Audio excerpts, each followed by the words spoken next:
નમસ્કાર ગુજરાત. આજના મુખ્ય સમાચારની અંદર ફેબ્રુઆરી મહિનામાં થતા મોટા ફેરફાર, જેમાં ration card, Aadhaar card, PAN card, gas cylinder અને વિદ્યાર્થીઓ માટે મોટા સમાચાર સાથે ગુજરાત ઉપર માવઠાનું સંકટ. હવામાન નિષ્ણાત અંબાલાલ પટેલ અને પરેશ ગોસ્વામીની વરસાદની આગાહી. ખેડૂતો માટે ખુશખબર, 2000 રૂપિયાનો 19મો હપ્તો ફેબ્રુઆરી મહિનામાં જમા થશે. બજેટમાં થશે મોટી જાહેરાત. રાશન કાર્ડ ધારકોને છેલ્લી તક. વાહન વીમાને લઈને સૌથી મોટા સમાચાર. ટ્રેક્ટર ખરીદવા માટે 60,000 રૂપિયાની સહાય સાથે મોબાઈલના તમામ રિચાર્જ સસ્તા થશે. સેવિંગ ખાતા ધારકો આપે ધ્યાન. એટીએમમાંથી પૈસા ઉપાડવાનો નિયમ છે એમાં થશે ફેરફાર. સોના ચાંદીના ભાવમાં થશે ઘટાડો અને પેટ્રોલ ડીઝલના ભાવમાં થશે ફરી વધારો. અને આજના સૌથી મોટા ખેડૂત સમાચાર જાણીશું આજના આ વિડીયોની.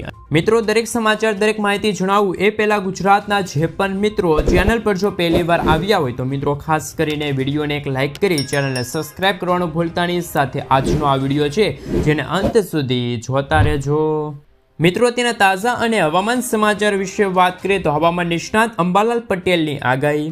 હાલ તો મિત્રો રાજ્યભરમાં ઠંડીનો ચમકારો અનુભવાઈ રહ્યો છે. ત્યાં હવામાન શાસ્ત્રી અંબાલાલ પટેલે મોટી આગાહી કરી છે. તેમના જણાવ્યા અનુસાર મહા મહિનાની શરૂઆત એટલે કે બીજીથી લઈને 4 ફેબ્રુઆરી દરમિયાન માવઠું થવાની શક્યતા છે. રાજ્યના વિવિધ વિસ્તારોમાં ગાજવીજ સાથે વરસાદ પડી શકે છે. સાથે પવન પણ રહેશે. આ આગાહીથી ખેડૂતોની ચિંતામાં વધારો થયો છે. શિયાળુ પાક હવે તૈયાર થવા આવ્યો છે. તેવામાં જો માવઠું થશે તો ખેડૂતોના પાકને ભારે નુકસાન થશે. ખેડૂતોને નુકસાન વેઠવાનો વારો આવશે. સાથે સાથે મિત્રો હવામાન નિષ્ણાત પરેશ ગોસ્વામીની પણ આગાહી સામે આવી છે. હાલ તો ઠંડી ચાલી રહી છે. આ વચ્ચે હવામાન નિષ્ણાત પરેશ ગોસ્વામીએ ગુજરાતમાં વરસાદી માવઠાની આગાહી કરી છે. તે મુજબ ફેબ્રુઆરીના પ્રથમ અઠવાડિયામાં રાજ્યના ઘણા વિસ્તારોમાં વરસાદ પડી શકે છે. એક વેસ્ટર્ન ડિસ્ટર્બન્સને કારણે ગુજરાત ઉપર એક અસ્થિરતા સર્જાશે, જેને લઈને ગુજરાતના ઘણા વિસ્તારોની અંદર 3 ફેબ્રુઆરી, 4 ફેબ્રુઆરી અને 5 ફેબ્રુઆરી દરમિયાન માવઠાની સંભાવના રહેલી છે. મિત્રો, ત્યાર પછીના સમાચાર વિશે વાત કરીએ તો ખેડૂતોના ખાતામાં 2000 રૂપિયા ક્યારે જમા થશે, 19મો હપ્તો ક્યારે મળશે તેમના વિશે વાત કરીએ તો ગુજરાતના લાખો ખેડૂતો 19મા હપ્તાની રાહ જોઈને બેઠા છે. ત્યારે મિત્રો 2000 રૂપિયાનો 19મા હપ્તાની ઓફિશિયલી તારીખ છે જાહેર કરી દેવામાં આવી છે. મિત્રો, કેન્દ્રીય મંત્રી શિવરાજસિંહ ચૌહાણે આ તારીખની જાહેરાત કરી છે. તેમણે કહ્યું છે કે પીએમ કિસાન યોજનાનો 19મો હપ્તો 24 ફેબ્રુઆરી 2025ના રોજ બહાર પાડવામાં આવશે. મિત્રો, આ દિવસે પીએમ મોદી બિહારના પ્રવાસે જશે ત્યારે ખેડૂતો માટે જાહેરાત કરશે અને ખેડૂતોના ખાતામાં રૂપિયા 2000નો 19મો હપ્તો છે ટ્રાન્સફર કરશે. તો મિત્રો, કયા કયા ખેડૂતો હશે એમને 2000 રૂપિયાના જે હપ્તા મળવા પાત્ર રહેશે એની માટે મિત્રો ખાસ કરીને તમે તમારું સ્ટેટસ છે એ પણ તપાસી શકો છો. તમે pmkisan.government.in ની વેબસાઇટ પર જઈને તમારી જે તમામ ડિટેલો દાખલ કરીને ત્યાર પછી તમે ખાસ કરીને મિત્રો ત્યાં તમારું સ્ટેટસ ચેક કરી શકો છો કે તમે ખરેખર પીએમ કિસાન સન્માન નિધિ યોજના અંતર્ગત તમને છે 2000 રૂપિયાનો હપ્તો મળશે કે નહીં મળે એ પણ તમે ખાસ કરીને તમે ઘર બેઠા બેઠા તમારા મોબાઈલ ઉપરથી મોબાઈલનો ઉપયોગ કરીને તમે છે એ જાણી શકો છો કે તમને શું ખરેખર 2000 રૂપિયા મળશે કે પછી નથી મળવાના. ત્યાર પછીના સમાચાર વિશે મિત્રો વાત કરીએ તો રાજ્યના ખેડૂતો માટે ખુશખબર. ગુજરાતના ખેડૂતોને પોતાના ઉત્પાદિત પાકના પોષણક્ષમ ભાવ મળી રહે તેવા શુભ આશ્રયથી કૃષિમંત્રી રાઘવજી પટેલના અધ્યક્ષ સ્થાને મળેલી બેઠકમાં આગામી સમયમાં તુવેર પાકની ટેકાના ભાવે ખરીદી કરવાનો મહત્વપૂર્ણ નિર્ણય લેવામાં આવ્યો છે. ટેકાના ભાવે તુવેરનું વેચાણ કરવા ઈચ્છુક ખેડૂતોએ આગામી 3 ફેબ્રુઆરીથી લઈને 20 ફેબ્રુઆરી 2025 સુધીમાં ઓનલાઈન નોંધણી છે કરાવવાની રહેશે. ખેડૂતો ગ્રામ્ય કક્ષાએ ઈ-ગ્રામ કેન્દ્રો ખાતેથી VCE મારફતે નાફેડના ઈ-સમૃદ્ધિ પોર્ટલ પર વિનામૂલ્યે નોંધણી છે કરાવી શકે છે. રાજ્યમાં તુવેર પાકના વાવેતર વિસ્તાર અને ઉત્પાદનને ધ્યાનમાં રાખીને ખરીદી માટે કુલ 206 ખરીદ કેન્દ્રો જાહેર કરી દેવામાં આવ્યા છે. તો મિત્રો, રાજ્યના ખેડૂતો જો તુવેરદાળનું મિત્રો જો ટેકાના ભાવે વેચાણ કરવા માગે છે તો હાલ મિત્રો જે રજિસ્ટર છે એ ત્યાં રજિસ્ટર કરાવી શકે છે, નામ નોંધાવી શકે છે, ઓનલાઈન પ્રક્રિયા કરી શકે છે અને ખેડૂતો ગ્રામ્ય કક્ષાએ ઈ-ગામ કેન્દ્રો ખાતેથી VC મારફતે પણ ખાસ મિત્રો આ પોર્ટલ ઉપર જઈને પોતાનું નામ છે નોંધાવી શકે છે. મિત્રો ત્યાર પછીના સમાચાર વિશે વાત કરીએ તો હાલ મિત્રો બજેટમાં થશે મોટી જાહેરાતો. વડાપ્રધાન નરેન્દ્ર મોદીના ત્રીજા કાર્યકાળનું પ્રથમ પૂર્ણ બજેટ અને નાણામંત્રી તરીકે તેમનું સતત 8મું બજેટ રજૂ કરશે. ખાસ મિત્રો ખેડૂતોથી લઈને મહિલાઓ અને યુવાનોથી લઈને સરકારી કર્મચારીઓ છે એમના માટે સાથે દરેકને બજેટ 2025થી મોટી અપેક્ષાઓ છે. વિવિધ અહેવાલો અનુસાર બજેટમાં પીએમ કિસાન સન્માન નિધિ યોજનાની રકમમાં વધારો તેમજ આવકવેરા મુક્તિથી વધારો થવાની અપેક્ષા રાખવામાં આવી છે.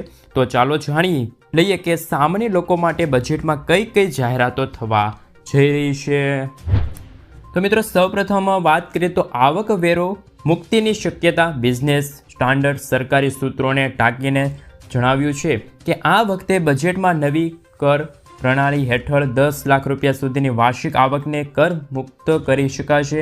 આ ઉપરાંત 15 લાખથી લઈને 20 લાખ રૂપિયાની વાર્ષિક આવક માટે 25% નવો ટેક્સ સ્લેબ છે એ રજૂ કરવામાં આવશે. પીએમ કિસાન યોજનાની રકમ વધી શકે છે. પીએમ કિસાન યોજના હેઠળ લાયક ખેડૂતોને વાર્ષિક 6,000 રૂપિયાના 3 હપ્તા ટ્રાન્સફર કરવામાં આવે છે. ખાસ મિત્રો આ રિપોર્ટ અનુસાર બજેટમાં પીએમ કિસાન યોજનાની રકમ વધી શકે છે. એવા સમાચાર છે કે ખેડૂતોને આપવામાં આવતી સહાયની રકમ છે વાર્ષિક 12,000 રૂપિયા પણ થઈ શકે છે. તો ખેડૂતો પણ અપેક્ષા રાખીને બેઠા છે કે પીએમ કિસાન સન્માન નિધિ યોજના અંતર્ગત ખેડૂતોને જે વાર્ષિક 6,000 રૂપિયા મળે છે એ હપ્તામાં હવે વધારો થશે. ખેડૂતોને મિત્રો 12,000 રૂપિયાની વાર્ષિક સહાય મળી શકે એવી ખેડૂતો અત્યારે આશા રાખીને બેઠા છે. ખાસ કરી મિત્રો જ્યારે પણ બજેટ રજૂ થશે ત્યારે આ સમગ્ર મામલે ખુલાસો થશે. ત્યાર પછી મિત્રો બજેટ 2025માં ખેડૂતોને રાહત મળી શકે છે. આગામી બજેટ 2025-26માં ખેડૂતો માટે એક મહત્વપૂર્ણ ભેટની અપેક્ષા. કિસાન ક્રેડિટ કાર્ડ યોજના અંતર્ગત સરકાર ખેડૂતોને લોન આપે છે અને આ લોન મર્યાદા વધીને 5 લાખ રૂપિયા કરવાની તૈયારીઓ ચાલી રહી છે. હાલમાં કિસાન ક્રેડિટ કાર્ડ યોજના હેઠળ મહત્તમ 3 લાખ રૂપિયા સુધીની લોન આપવામાં આવે છે. ખાસ કરી મિત્રો પછીના જો બજેટની મોટી જાહેરાત વિશે વાત કરીએ તો બજેટ 2025માં ઘર ખરીદનારાઓને રાહત મળી શકે છે. સરકાર બજેટમાં સસ્તા મકાનો ખરીદવાને પ્રોત્સાહન આપી શકે છે. સરકાર હાલમાં 35 લાખ રૂપિયા સુધીના ઘર ખરીદવા માટે લેવામાં આવેલી લોન વ્યાજ દરો પર સબસિડી આપશે. બજેટમાં 35 લાખ રૂપિયાની મર્યાદા વધીને 50 લાખ રૂપિયા પણ થઈ શકે છે. ત્યાર પછી મિત્રો બજેટ 2025માં એનપીએસ ને લઈને મોટા સમાચાર કે એનપીએસને વધુ આકર્ષણ બનાવવા માટે બજેટ 2025માં કેટલાક ફેરફારો થવા જઈ રહ્યા છે. આનાથી સંબંધિત કોઈ જાહેરાત થઈ શકે છે. કેટલાક મીડિયા રિપોર્ટ અનુસાર સરકાર એનપીએસમાં કેટલાક સુધારા કરી શકે છે જેનાથી રોકાણકારોને વધુ ફાયદો થશે. ત્યાર પછી વરિષ્ઠ નાગરિકોને રાહત મળી શકે છે. બજેટ 2025માં વરિષ્ઠ નાગરિકો માટે આરોગ્ય વીમા પ્રીમિયમની મર્યાદા 1 લાખ રૂપિયા સુધી વધારી શકાય. તેમજ તે જ સમયે અન્ય લોકો માટે આરોગ્ય વીમા પ્રીમિયમની મર્યાદા છે એ પણ 50,000 રૂપિયા સુધી વધારી શકાય. ત્યાર પછી મિત્રો મોદી સરકારે શેરડી પકાવતા ખેડૂતોને મોટી ભેટ આપી શકે છે. હકીકતમાં મોદી સરકારે શેરડીમાંથી મળનારા ઇથેનોલના ભાવમાં જંગી વધારો કર્યો છે. આના કારણે ખેડૂતોને શેરડીના વધારે ભાવ મળશે. સરકારે ઇથેનોલની કિંમતમાં 56.58 રૂપિયા પ્રતિ લીટરથી વધારીને 57.97 રૂપિયા પ્રતિ લીટર કરી દીધા છે, જેનો ફાયદો ખેડૂતોને થશે. અને આ ઉપરાંત ફ્રૂડ ઓઇલ પર દેશની નિર્ભરતા ઘટશે અને વિદેશી હયાતું છે એમાં પણ બચત થશે. ત્યાર પછીના સમાચાર વિશે વાત કરીએ તો મિત્રો રાશન કાર્ડ ધારકો માટે છેલ્લી તક. હાલમાં ભારત સરકાર દ્વારા રાશન કાર્ડ ધારકો માટે નવી માર્ગદર્શિકા જાહેર કરવામાં આવી છે. આ માર્ગદર્શિકા અનુસાર 15મી ફેબ્રુઆરી સુધીમાં તમારે તમારા રાશન કાર્ડનું ઈ-કેવાયસી કરવાનું રહેશે. જો તમે 15 ફેબ્રુઆરી સુધીમાં તમારા રાશન કાર્ડનું ઈ-કેવાયસી નથી કરાવતા તો ત્યાર પછી તમને રાશનનો લાભ મળશે નહીં. જ્યારે ગુજરાત સરકાર દ્વારા એક નોટિફિકેશન બહાર પાડવામાં આવ્યું છે અને ગુજરાત સરકારે કહ્યું છે કે ગુજરાતની અંદર પણ રાશન કાર્ડ ધારકો માટે 31મી માર્ચ 2025 સુધીમાં રાશન કાર્ડ ધારકોએ રાશન કાર્ડનું ઈ-કેવાયસી કરાવવું પડશે. એટલે કે રાશન કાર્ડ ધારકોએ પોતાના રાશન કાર્ડને આધાર કાર્ડ સાથે લિંક કરાવવું પડશે. તો મિત્રો હાલ તમારા પાસે છેલ્લી તક છે કે મિત્રો જે ગુજરાતવાસીઓ છે મિત્રો 31મી માર્ચ 2025 સુધીમાં ખાસ કરીને રાશન કાર્ડમાં છે એ ઈ-કેવાયસી વેરિફિકેશન કરાવી દેજો, જેના કારણે મિત્રો તમને આગામી સમયમાં રાશન કાર્ડ અંતર્ગત જે સરકારી યોજનાનો લાભ મળતો રહેશે અને રાશન કાર્ડ અંતર્ગત જે કેન્દ્ર સરકાર અને રાજ્ય સરકાર દ્વારા જે અનાજ આપવામાં આવે છે, મફત અનાજ આપવામાં આવે છે, એ તમને મળતું રહે. તો મિત્રો, હજુ સુધી જે પણ રાશન કાર્ડ ધારકોએ પોતાના રાશન કાર્ડનું KYC નથી કરાવ્યું તો તમામ કામો પતાવી દેજો અને હાલ મિત્રો પડતા મૂકી દેજો અને અત્યારે જ રાશન કાર્ડનું KYC છે એ ફરજિયાતપણે કરાવી લેજો. મિત્રો, ત્યાર પછીના સમાચાર વિશે વાત કરીએ તો વાહનના વીમાને લઈને મોટા સમાચાર. ટૂંક સમયમાં પેટ્રોલ, ડીઝલ અને CNG સાથે ફાસ્ટેગ ખરીદવાથી લઈને ડ્રાઇવિંગ લાયસન્સ રિન્યૂ કરવા અને પ્રદૂષણ નિયંત્રિત પ્રમાણપત્ર મેળવવા માટે તમારે વાહનનો થર્ડ પાર્ટી વીમો બતાવવો પડશે.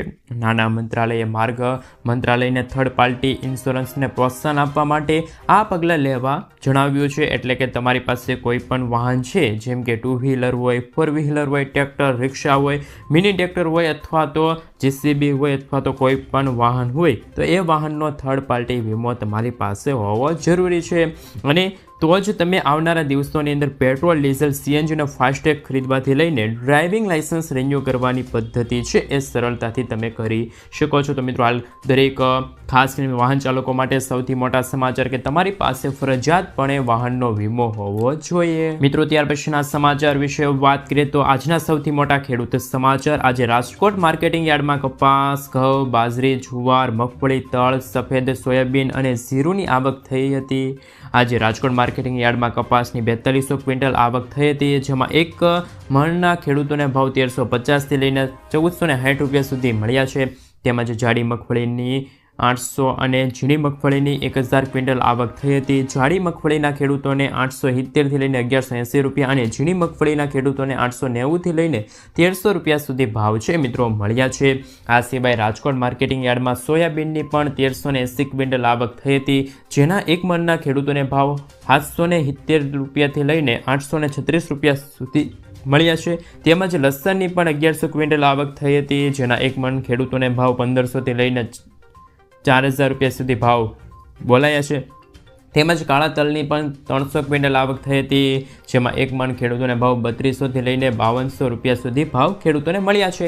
આ સિવાય જીરુની પણ 900 ક્વિન્ટલ આવક થઈ હતી, જેના મણના એક મણના ભાવ છે 4130 રૂપિયાથી લઈને 4580 રૂપિયા સુધી ભાવ મળ્યા છે. આ સિવાય ધાણાની પણ મિત્રો હરાજી થઈ છે. હરાજીના ભાવ મિત્રો 1280થી લઈને 1580 રૂપિયા સુધી છે ખેડૂતોને ભાવ મળ્યા છે. ત્યાર પછીના સમાચાર વિશે વાત કરીએ તો મિત્રો, ટ્રેક્ટર ખરીદવા માટે મળશે 60,000 રૂપિયાની સહાય.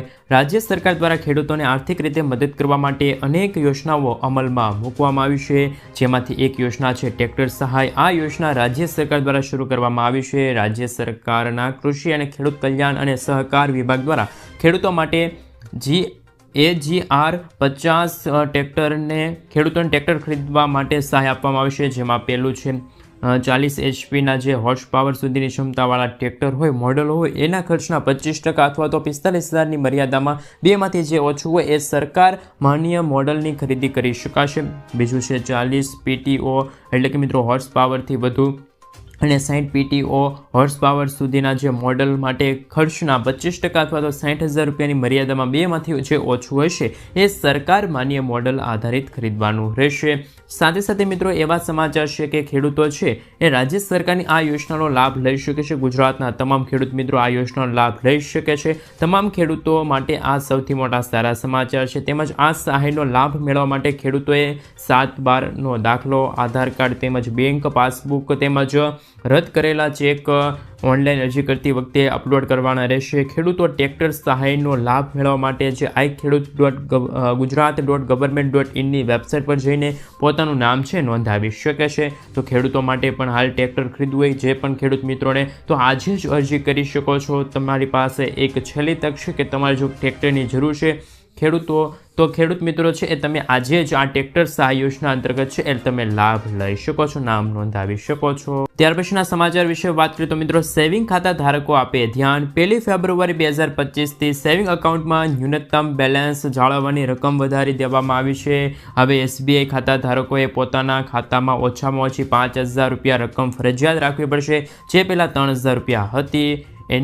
નેશનલ પંજાબ માટે હાલ પંજાબનું જો તમારે ખાતું છે પંજાબ નેશનલ બેંકનું, તો તમારે ન્યૂનતમ બેલેન્સ 2,000 રૂપિયા રાખવી પડશે. 2,000 રૂપિયા રાખવી પડતી હતી, હવે મિત્રો ખાસ કરીને 3500 રૂપિયા કરવામાં આવી છે. જ્યારે કેનેરા બેંક માટે રકમ છે એ 1000 રૂપિયાથી વધારીને 2500 રૂપિયા કરી દેવામાં આવી છે. તો મિત્રો હાલ સેવિંગ ખાતા ધારકો માટે હાલ થોડાક કઠિન સમાચાર સામે આવી રહ્યા છે, માઠા સમાચાર સાબિત થઈ રહ્યા છે. મિત્રો ત્યાર પછીના સમાચાર વિશે વાત કરીએ તો એટીએમમાંથી પૈસા ઉપાડવાનો નિયમ છે એ બદલાઈ જશે. 1 ફેબ્રુઆરી 2025થી જ એટીએમમાંથી પૈસા ઉપાડવાનો જે નિયમ છે એની અંદર ફેરફાર થયા છે. હવે દર મહિને ફક્ત 3 વખત જ તમે ફ્રીમાં ટ્રાન્ઝેક્શન કરી શકો છો તેવી મંજૂરી મળશે. આ બાદ વધારાના ટ્રાન્ઝેક્શન પર 25 રૂપિયા ફી લેવામાં આવશે, જે પહેલાં 20 રૂપિયા હતી. નોન હોમ બેંક એટીએમ પર આ ફી છે 30 રૂપિયા હશે. તો એક દિવસમાં મહત્તમ તમે 50,000 રૂપિયા છે એ પણ ઉપાડવાની તમને મર્યાદા મળશે. ત્યાર પછીના સમાચાર વિશે વાત કરીએ તો સોના ચાંદીના ભાવમાં થશે ઘટાડો. આજકાલ 22 કેરેટ 10 ગ્રામ સોનાના ભાવમાં 300 રૂપિયાનો ઘટાડો થયો છે. તે સાથે નવો ભાવ છે મિત્રો 75,150 રૂપિયા થયો છે. જ્યારે ગઈકાલે તેમનો ભાવ મિત્રો હાલ કહી શકાય કે 74,450 રૂપિયા હતો. જ્યારે 24 કેરેટ 10 ગ્રામ સોનાના ભાવમાં 320 રૂપિયાનો ઘટાડો થયો છે. તે સાથે નવો ભાવ છે મિત્રો 81,980 રૂપિયા થયો છે. જ્યારે ગઈકાલે તેમનો ભાવ 82,300 રૂપિયા હતો. તેમજ આજે ચાંદીના ભાવમાં 500 રૂપિયાનો ઘટાડો થયો. તે સાથે નવો ચાંદીનો ભાવ છે એ 95,500 રૂપિયા પહોંચી ગયો છે 1 કિલોગ્રામનો ભાવ. મિત્રો ત્યાર પછીના સમાચાર વિશે વાત કરીએ તો હાલ સૌથી મોટા સમાચાર આવી રહ્યા છે. એ અંતર્ગત મિત્રો ખાસ કરીને તમામ રાશન કાર્ડ ધારકો માટે સૌથી મોટા સમાચાર કે મિત્રો ગુજરાતના તમામ રાશન કાર્ડ ધારકો ધ્યાન આપે, જેમને અનાજ મળે છે. મિત્રો હાલમાં ખાસ કરીને મિત્રો ફેબ્રુઆરી મહિનાની શરૂઆત સાથે જ મિત્રો જે અનાજ વિતરણની પ્રણાલી છે એમાં ફેરફાર થશે. છેલ્લા કેટલાક મહિનાથી રાજકોટ સહિત રાજ્યભરના રાશનિંગના જે લાભાર્થીઓ છે જેમને રાશનમાં તુવેર દાળ અને ચણાનો જથ્થો અપૂરતો આપવામાં આવે છે, એટલે કે એ લોકોને ચણા મળે છે તો અમુક લોકોને તુવેર દાળ મળે છે, તો અમુક લોકોને ચણા અને તુવેર દાળ બંને મળતું નથી. કારણ કે મિત્રો આનું જે મેઇન રીઝન છે, મેઇન કારણ છે કે એ છે કે મિત્રો જે સરકાર તરફથી જે રાશન કાર્ડની જે દુકાન છે એ દુકાનદારોને જે જથ્થો આપવામાં આવે છે, રાશનનો અનાજનો જથ્થો આપવામાં આવે છે એ ઉપરથી જ ઓછો મળે છે. જેમના કારણે મિત્રો રાશન કાર્ડ અંતર્ગત જ્યારે તમે રાશન લેવા જશો ત્યારે અમુક લોકોને ચણા દાળ મળે છે તો અમુકને તુવેર દાળ મળે છે. તો મિત્રો આ જ બધા કારણો વચ્ચે અત્યારે હાલ મૂંઝવાતો પ્રશ્ન એ હતો કે શું ખરેખર હવે ચણા અને તુવેર દાળ છે એ રાશન કાર્ડ ધારકોને નહીં મળે. મિત્રો એવું નથી, સરકાર તરફથી જ ઉપરથી જથ્થો ઓછો આવી રહ્યો છે, જેમના કારણે અમુક રાશન કાર્ડ ધારકોને પૂરતો જથ્થો મળી રહ્યો છે તો અમુક રાશન કાર્ડ ધારકોને ઓછો જથ્થો મળી રહ્યો છે. તો મિત્રો ખાસ કરીને વહેલી તકે જ્યારે પણ તમારા સિટીની અંદર, તમારા ગામની અંદર જ્યારે પણ રાશનિંગની વ્યવસ્થા શરૂ થાય, પ્રણાલી શરૂ થાય તો મિત્રો વહેલી તકે તમે અનાજ લઈ આવજો, જેથી કરીને મિત્રો તમને છે એ રાશન કાર્ડ અંતર્ગત ચણા અને તુવેર દાળનો જથ્થો છે એ સંપૂર્ણપણે મળી જાય. મિત્રો ત્યાર પછીના સમાચાર વિશે વાત કરીએ તો લાખો ખેડૂતોને થશે મોટો ફાયદો. દેશની અંદર મિત્રો ખેડૂતો માટે સૌથી મોટા સમાચાર કે લોકપ્રિય કેસીસી લોન યોજના બાદ હવે કેન્દ્ર સરકાર, રાજ્ય સરકાર દ્વારા હાલ ખેડૂતો માટે સૌથી મોટી યોજનાની જાહેરાત કરવામાં આવી છે. બીજી યોજના લઈ આવ્યું છે સરકાર અને આ યોજનાનું નામ છે ઈ કિસાન ઉપજ નિધિ યોજના. ખેડૂતો માટે ગુજરાત સરકાર દ્વારા આ નવી યોજના છે બહાર પાડવામાં આવી છે અને આ યોજના હેઠળ ખેડૂતોને લોન મળશે. ખેડૂતો વેરહાઉસની અંદર પોતાના માલ સાચવતા હોય અથવા તો ગોડાઉનની અંદર પોતાનો માલ સાચવવા માંગતા હોય તો તેવા ખેડૂતોને આ યોજના અંતર્ગત છે એ મિત્રો લોન મળવા પાત્ર રહેશે. મિત્રો કેન્દ્રીય મંત્રી પિયુષ ગોયલે આ અંતર્ગત જાહેરાત કરી છે કે જે ખેડૂત મિત્રો છે એ મિત્રો લોન લેવા માગે છે તો એ મિત્રો કોઈ પણ ગેરંટી વગર ખેડૂતોને સરળતાથી 7% વ્યાજ દરે છે એ લોન મળવા પાત્ર રહેશે. તો મિત્રો એ સમાચાર પણ સામે આવી રહ્યા છે. ખેડૂતોને કોઈ પણ ગેરંટી વગર સરળતાથી 7% વ્યાજ દરે લોન મળશે. ખેડૂતોને કેસીસી યોજના હેઠળ લોન લીધી હોય તો તે વેરહાઉસ દ્વારા આપવામાં આવતી જે મિત્રો ખાસ કરીને રસીદ છે એના આધારે લોન છે એ લઈ શકે છે. મિત્રો ત્યાર પછીના સમાચાર વિશે વાત કરીએ તો હાલ દર મહિને વૃદ્ધ લોકો છે એમને 5,000 રૂપિયાનું પેન્શન મળશે. જો તમે નિવૃત્તિ પછી એટલે કે 60 વર્ષની ઉંમર પછી દર મહિને માત્ર 210 રૂપિયા જમા કરીને મહત્તમ 5,000 રૂપિયા પ્રતિ માસ પેન્શન મેળવી શકો છો. અને સરકારી યોજનાનું નામ છે અટલ પેન્શન યોજના, જેમાં દર મહિને ખાતરીપૂર્વક પેન્શન આપવામાં આવે છે. વર્તમાન નિયમો અનુસાર જો તમે દર મહિને 5,000 રૂપિયા પેન્શન મેળવવા માગો છો તો તમારે દર મહિને 210 રૂપિયાનું રોકાણ કરવું પડશે, અથવા તો જો તમે દર મહિને 1,000 રૂપિયાનું પેન્શન મેળવવા માગો છો તો તમારે દર મહિને માત્ર 42 રૂપિયાનું રોકાણ કરવું પડશે. જ્યારે આ યોજના 60 વર્ષ સુધીના જે વ્યક્તિ છે, નાગરિકો છે, એમના માટે જ આ યોજના છે. તો હાલ મિત્રો સૌથી મોટા સમાચાર પણ સામે આવી રહ્યા છે. મિત્રો ત્યાર પછીના સમાચાર વિશે વાત કરીએ તો હાલ ખાસ કરીને સૌથી મોટા સમાચાર સામે આવી રહ્યા છે. એમના વિશે મિત્રો થોડીક વાત કરી લઈએ. તો કે મિત્રો વિદ્યાર્થીઓને મળશે 50,000 રૂપિયાની સ્કોલરશિપ. નમો લક્ષ્મી યોજના લઈને મહત્વપૂર્ણ સમાચાર. કુલ 1250 કરોડ રૂપિયાની જોગવાઈ થઈ છે, જેમાં મિત્રો ધોરણ 9 અને 10માં અભ્યાસ કરતી વિદ્યાર્થીનીઓને મિત્રો 10,000 રૂપિયાની સહાય મળશે અને ધોરણ 11 અને 12માં અભ્યાસ કરતી વિદ્યાર્થીનીઓને 15,000 રૂપિયાની સહાય મળશે. ધોરણ 12 સુધીના અભ્યાસક્રમ પૂર્ણ કરવા કુલ 50,000 રૂપિયાની સહાય મળશે. વાર્ષિક 6 લાખ કે તેથી ઓછી આવક ધરાવતા પરિવારની દીકરીઓ છે એમને આ યોજના અંતર્ગત લાભ મળવા પાત્ર રહેશે. સરકારી અનુદાનિત અને ખાનગી માધ્યમિક તથા ઉચ્ચ માધ્યમિક શાળાઓમાં અભ્યાસ કરતી અંદાજે 10 લાખ વિદ્યાર્થીઓને આ યોજના એટલે કે નમો લક્ષ્મી યોજના અંતર્ગત છે મિત્રો લાભ મળવા પાત્ર રહેશે.